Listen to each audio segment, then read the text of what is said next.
देसी है, ये देसी यार।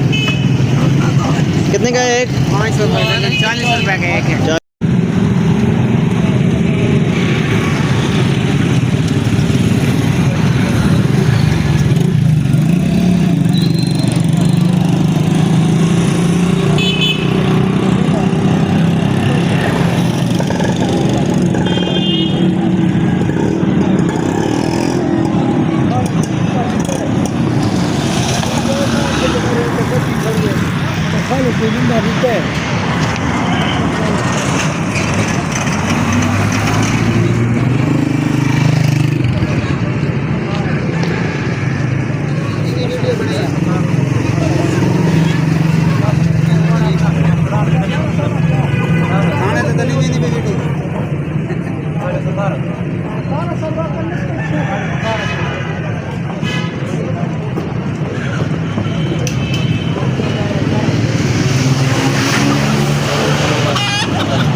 अच्छा शिशु फ्रूट दिया ना तेरे को नहीं। देसी अंडा कितना भाई एक को? ये 400 रुपये दर्जन गोल्डन है, देसी को पड़ा 500 रुपये। अच्छा ये गोल्डन है, ये देसी है, ये देसी यार। कितने का है एक? 500 रुपये, 40 रुपये का एक है। 40 रुपये का है।